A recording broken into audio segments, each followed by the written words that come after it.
Good morning from WKYT News. I'm Bill Bryant. We hope you're having a nice weekend and we welcome you to Kentucky Newsmakers. With the holiday season in full swing, Kentucky lawmakers are also busy getting ready for the upcoming session of the General Assembly. It will start in January. Republicans will control the State House for the first time in 95 years, and they have selected new leadership who will be working on an ambitious agenda. Shortly after the election, we had the opportunity to speak with Speaker-elect Jeff Hoover. Now the House Majority Floor Leader is here as plans are coming together for the session. Representative Jonathan Schell is a farmer from Garrett County, but he traveled 35,000 miles recruiting Republican candidates to run for the legislature and campaigning for them to win. Why did the late 20-something lawmaker work so hard? And what are the GOP priorities as the session approaches? Leader Schell is with us today, and we welcome you, and thanks for coming in for Kentucky Newsmakers. Absolutely. Good to see appreciate you. It. Thank you, Bill. What were Kentucky voters saying when they decided to throw out the longtime Democratic majority in the State House and put Republicans fully in charge? You know, I think a lot of Kentuckians, especially in the rural areas of Kentucky where the tepid growth that we've had since the recession has not quite made it there yet, especially in a lot of the eastern Kentucky, western Kentucky areas. They had a lot of angst. You know, the hope and change that President Obama promised them in 2008 never really came to fruition in those areas. We've continued to see job loss in the coal mines in eastern Kentucky, and growth across the state has been tepid. And I think, you know, they've seen a Democrat Party nationally that has gone away from traditional values that people in Kentucky actually still hold dear.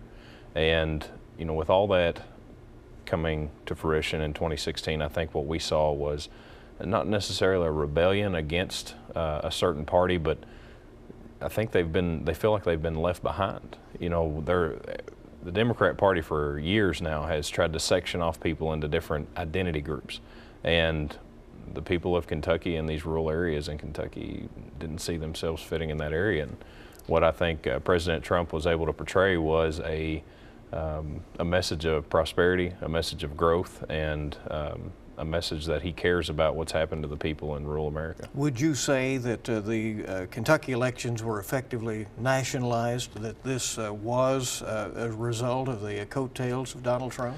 I think that you have to recognize that there was a big impact that President Trump had on the election cycle in 2016 for Kentucky. But at the same time, you know, if you get to know these candidates that we recruited and the ones that won, and even some of those who lost, you'll see why they won these elections.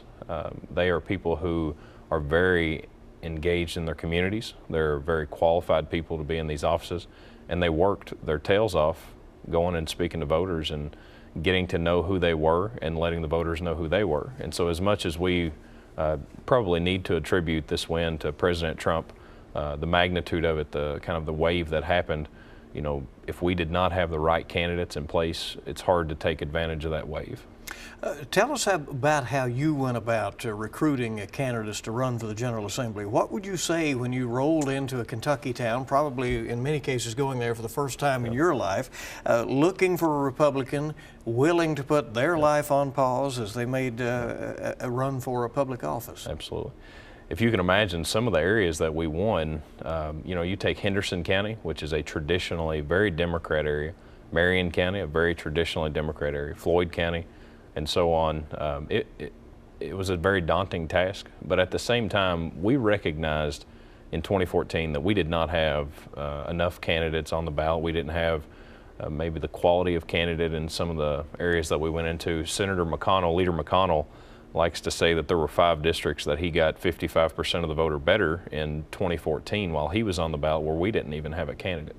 And so what we decided to do was to make sure that we had the quantity and the quality of candidate that it was going to take in order to win the majority in 2016. And we went from really looking at what these people were to who they were and what they meant to their community.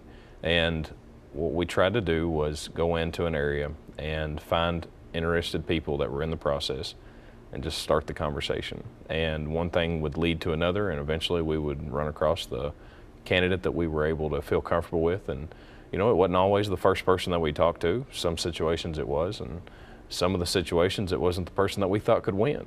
And boy, have we been proven wrong in some scenarios. And, we had some candidates that, if we always thought, boy, if they would just work a little bit harder, or if they just raise a little bit more money, they could do it. And, what we found was that whenever you talk to them, you tell them, and you give them the resources, that, we can have historical wins like we did. Did you have any idea that you would pick up 17 seats? Republicans, were able to throw out people like the longtime Speaker of the House, Greg Stumbo, who has been in Frankfort since 1980. Yeah. I don't think anybody, if they're telling the truth, would say that they knew that we were going to win 64 seats.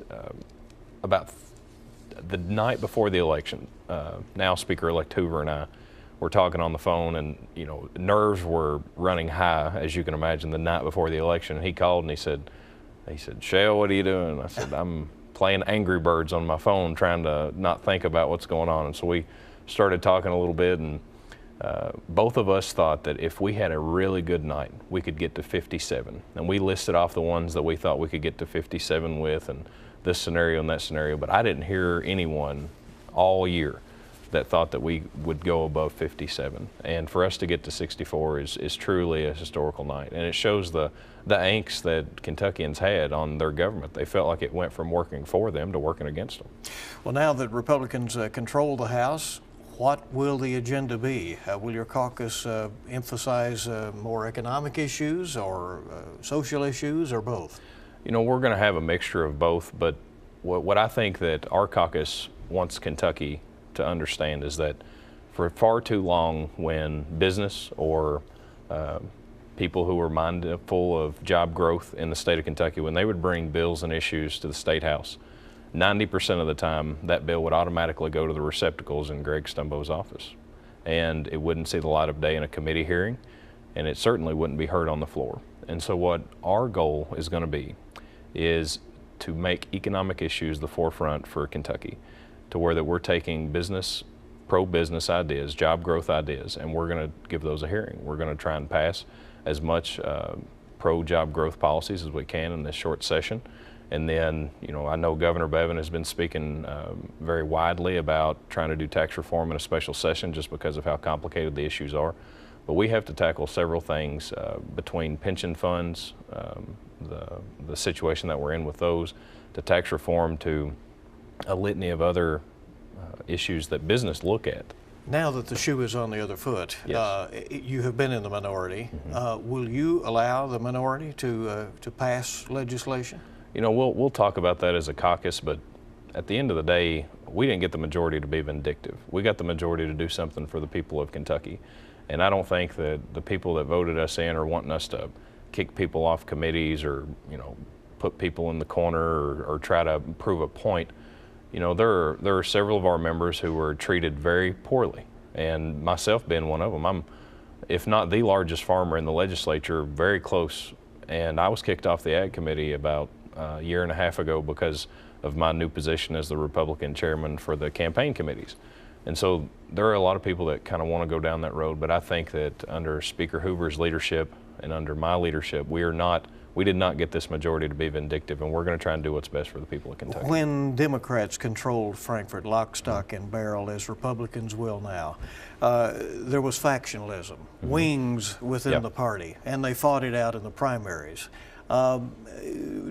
Does the prosperity of Republicans at this point mean that that is a likely scenario in your future? It's hard to see. I mean, when it's something that is valuable and it's worth having, you're going to have more people that want to do it. And Kentucky is becoming a more traditionally red state, and a lot of our contests are going to be decided in May rather than November from here looking forward. I think it's just a natural transition that we're going to have the more Republican that the state becomes. But what I would like for the people of Kentucky to recognize is that we are not a factioned party right now. And if you look at this past election cycle in 2016, if you had told me that Governor Bevin and Leader McConnell would be raising money into the same super PAC to help the State House in 2014, I would have told you were crazy. But what we saw was that everybody recognizes that the issues of Kentucky are very big, and we have a lot of concerns that we have to tackle. And everyone is kind of jumping into the same arena so that we can make a difference for Kentucky, whether it's Governor Bevin, Leader McConnell, or whether it's the State House or President Stivers and Leader Thayer in the Senate. We are all looking towards what we can do to help Kentuckians. Governor Bevin, since the election, acknowledged on this program that one-party control of government can have its perils. How can you assure that Republicans will guard against the excesses that you have accused the Democrats of over the years? Well, I think that being mindful of what our end goal is in this is going to be key. When you look at going from what can benefit me personally, which I think is what we ended up seeing towards the latter term of the Democrat control in Kentucky, to what is going to benefit the state as a whole. And I think that guards against a lot of this. Whenever we try to step back and take the egos out of the room and just look at what the concerns are, I'll tell you, when you look at our pension obligation, when you look at our business climate in the state of Kentucky, it is a very daunting task, very sobering realities that we have to face here in the state. And for egos to get in the way of that, for personal gain to get in the way of that, is going to be detrimental to the state. And I think that we have to have accountability from the people to make sure that we don't do that. That unfunded pension liability is almost $33 billion, almost twice what the state budget is annually. That is going to be a lot to reckon with, isn't it? Yes, it is. And one of the things that I really appreciate about Governor Bevin is his commitment to what he did back in the last session of putting $1.2 billion into the funding mechanism there of ARC Plus, is what they called it. I hope that teachers and state employees across the state recognize what a big deal that was for our state. And what we also did was agree to doing a audit of that system, a performance audit, and we'll be getting that information back soon. Over the next 3 to 4 months, we'll get information back, and we'll try to put a plan together on how to put that on solid footing, because if we don't, businesses are going to be reluctant, as they are now, to move to the state because they'll be paying that obligation. In many of these House races, the pensions of part-time lawmakers became an issue, and Republicans mightily criticized those. Is the GOP committed to repealing legislative pensions? You know, it's something that a lot of us would like to do, and we will look at that issue as a caucus and see what we can get done about it. I know I have co-sponsored legislation on that in the past. It's kind of funny. I wrote a letter to the business organization that takes care of the LRC, telling them that I would like to opt out of that back when I first got there, and we were not able to do it. It was kind of a forced thing. You weren't able to.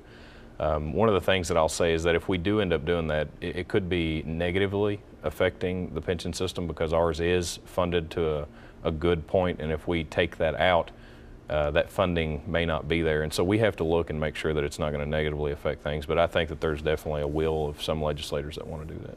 Jonathan Shell, the state representative out of Garrett County, and he is also now going to be the majority floor leader in the Kentucky House. We'll be back in just a moment, another segment with him, and then more on Kentucky Newsmakers in just a moment.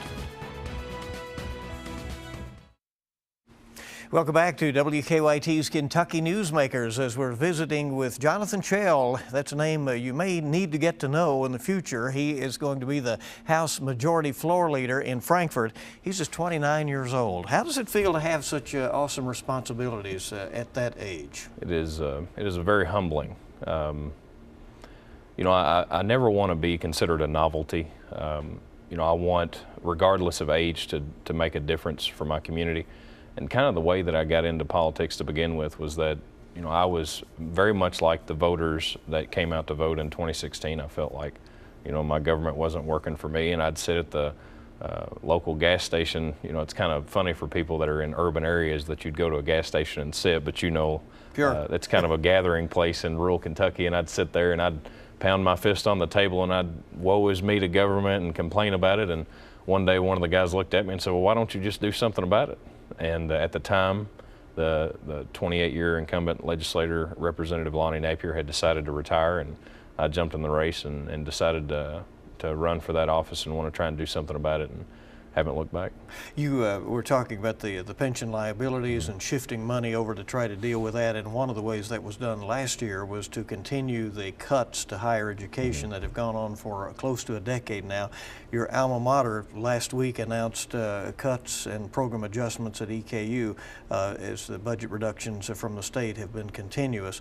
How do you feel about funding public higher education going forward? There are really two main areas that are going to give us growth outside of the reforms that we can do, and it's going to be education and infrastructure. And I think that just broadly saying that we need to shortchange higher education or primary education is something that nobody on either side of the aisle want to do. But I think that we have to be smart about the way that we fund our universities, the way that we do the funding models. And I think that higher education will probably come with a plan as to how to change some of those scenarios. But recognizing that these higher institutions are about teaching people skills for life beyond what we get in high school. And it's not a technical education center like we have with vocational tech, but the end goal for these universities should be to prepare people to go into a job, to get a career, a skill, and so that they can be lifelong learners in that career or skill, and so that they can provide for their family. And having a person coming out of Eastern Kentucky going to one of the higher education centers in Kentucky, when they leave and have $30,000, $60,000, up to $100,000 in student loan debt, how do they go back to their community and make a living in those areas? It's nearly impossible. And we all have to recognize, whether we're for fully funding higher education or for cuts or whatever it may be, that we have a problem on our hands in higher education across the nation. And I think that what we want is for higher education to lead in those changes. And that's what we have asked them to do, and I think that's what they're going to do. The governor's talked about results-based outcomes, and that there would be some mechanism for that put in place. Are you aware at this point, is that on the drawing board? Do these university presidents know what they may be facing going forward? I think that they have been a part of the conversation in crafting what you're talking about, and I think that we will see some form of performance-based funding during this session. What are your future plans? Are you interested in statewide office? I want to do the best job that I can for the district that I represent, first and foremost, the 71st District, which encompasses Garrett, Rockcastle, and Madison. And secondly, the people that represent the rest of this state in our caucus have put a tremendous amount of trust in me to make me the majority leader for them, and I have no further plans. I want to represent my district. I want to represent our caucus in this state in the best way that I can, and that is the farthest thing from my mind. What I want to do right now is change this state for the better, to give hope back to people in desperation in some of the rural parts of our state and some of our cities, and make sure that we bring a prosperity back to this state that hasn't been seen in a long time. You talked about being humbled by your selection to be the majority leader. I would say my observation here of you and of Speaker Hoover was that you feel some burden of responsibility on your shoulders at this point going forward to do this right. Yes. Would you agree with that? Or Absolutely. Do you feel, because it can go wrong and the Democrats could come charging back in 2 years, right? What I have told every member of our caucus that I have spoken to over the last 3 to 4 weeks is that if we don't do this right and we don't produce results for Kentucky, that we could easily lose it the same as we gained it. And we have no imagination, no infatuation with ourselves, thinking that we got this because of who we are. We got this because Kentucky wants results, and that's what we intend to give them. Jonathan Chell, the incoming House Majority Floor Leader in the House, first time since 1921, right? Yes, sir. You probably don't know who the last one was, right? Well, we actually have not had a Majority Floor Leader that is Republican in the state's history. The last Republican Speaker had a Democrat leadership team. Wow. Yep. Interesting piece of history there. Yep. All right. Thanks for coming. Appreciate it. We'll be back on WKYT's Kentucky Newsmakers with more in just a moment.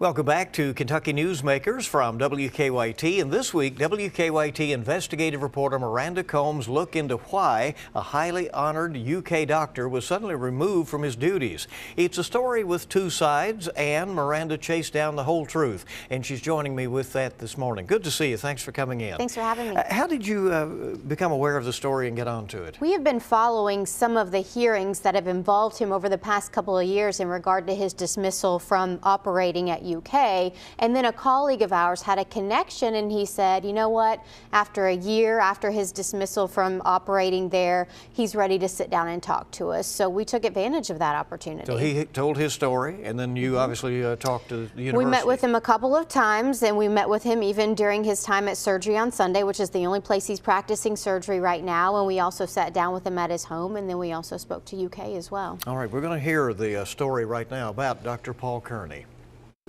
Take a walk with him, and it feels like a celebrity sighting. Good morning. How are you, baby? Doing? Yeah. Go in an operating room with him, and it feels like a classroom. That's the cystic artery right there. That's the gallbladder. Students come from other states to listen. So there we are getting the duodenum off. The lecture is blunt. And then Dorkweed over here is supposed to push up, but she's not doing her job. He didn't hold back. The little son of a bitch cuts into that thing, and then it takes you half an hour to stop the bleeding. Looks like it's, there it is right there. Even though he knew our camera was rolling. Is Miranda still chicken? If Dr. Paul Carney has a filter, it's hard to find. Can you guys bring that camera up for me a little bit? Because my assistant's fat head is in the way. They give it back to him. Do I have to do everything for you? Yes, dear, I'm the doctor. Doesn't look like you're getting rid of any smoke to me. What does it look like? No one in this room, though, would want to be anywhere else. Certainly from our standpoint, he's one of our heroes. He's also one of the most awarded and experienced surgeons the University of Kentucky has ever seen. And he's here, removing a gallbladder for free. Surgery on Sunday is a nonprofit that mends people's bodies. Ironic that the man running the show was trying to mend his own career. The University of Kentucky won't allow him to operate there anymore. This is an instance where two independent panels of doctors, his colleagues, 16 doctors all together, reached a unanimous conclusion when they looked at the evidence and decided to make this move. The question you got to ask yourself over and over again is why now? It's why now? Why do you think now? There's only one reason. I questioned the authority and the management of money at KMSF. In 2014, Dr. Carney asked the board of the Kentucky Medical Services Foundation for an independent audit. It's a lot of money. It's $220 million a year. That's a big business. KMSF is a foundation that handles the billing for UK doctors. Is there mismanagement of money there? No. It's audited financially every year. The doctors themselves run the practice pay plan, pay the bills. They bring in an auditor every year. It's included in the university's audits every year. It's all above board. It's all in the open. So no, I think that the smokescreen that Dr. Carney has raised, because he's got 20 years of abusive behavior that's caught up with him. A couple of months after Dr. Carney asked for the audit, he was put on paid leave and eventually pulled from doing surgery. So the easiest thing to do is to vilify me and create a story about rogue physician, 20 years of unprofessional behavior. UK spokesperson Jay Blanton says one of the few mistakes the university made was not getting rid of Carney sooner. Carney gave us his UK personnel file, his yearly reviews going all the way back to 1988. He moved up the professional ladder and landed as the head of trauma surgery at UK. But throughout the climb, there was a theme of behavior issues, sprinkled at the end of mostly rave reviews. If you're in a trauma situation where there's life and death, somebody's dying right in front of you, and you're directing a team, it's like being in combat. It's like people are shooting at you. UK countered with their own records of instance after instance of what they consider inappropriate behavior during that same time frame. I mean, and think about it from a practical aspect. You can't have an environment, a work environment, where people are afraid, where they're feeling like they're going to be abused. What kind of health care are they going to provide them? After he asked for that audit, a patient and more staff came forward, questioning, yet again, Carney's professionalism. And how do you apologize? You get on and say, oh, I'm really sorry. I was really nice to the nurses, but I'm sorry your loved one's dead. It wasn't long after Dr. Carney's 26 years of surgery were in the books at UK. 29 teaching awards, endowed chair. Being good with a scalpel is not an excuse to treat people abusively. We're now going to divide the artery. He's had time to reflect. Who he is who he was made to be. His father was a doctor too. He said, you have to remember, son, that the very qualities that make you a good surgeon might also make you an asshole. Was he right? I think you have to be somewhat of an SOB, yeah, I do, to be a good one. Now, do you have to be one all the time, 24/7? No, that gets you nowhere. There we go. This patient will probably never know the caliber of surgeon that fixed her or the story surrounding his departure from UK. But one thing is for certain, she's better now than when she came in. Well, what'd you think? Pretty interesting? Yeah. Lots of candor in the interview, right? It was. What is Dr. Carney doing now? Well, he currently has a whistleblower lawsuit against UK right now. His clinical privileges have been revoked, but he is still a professor there, but he's not teaching. UK says they're too concerned about what he would be like in the classroom moving forward. So he is not teaching any classes at this time. So Surgery on Sunday is the only place that he is operating. Miranda, you've done dozens of investigations this year. On Monday, December 26th, a special on WKYT's CW channel, the CW Lexington, at 6:30. And what will you look at then? Well, we're going to look at a few stories, but the different thing this year is the anchors aren't just going to introduce the stories. Actually, Bart and Bill, my photojournalist, is going to sit down and we're going to discuss and explain to you how we come up with these stories and where we get there. We're going to talk about some of the big stories of the year, the Clinton County Sheriff that was bringing his son to work, and a lot of drug epidemic stories as well, of course. Good. All right, thanks for coming in, and thank you for joining us for WKYT's Kentucky Newsmakers. I'll see you bright and early this week. Have a good week ahead.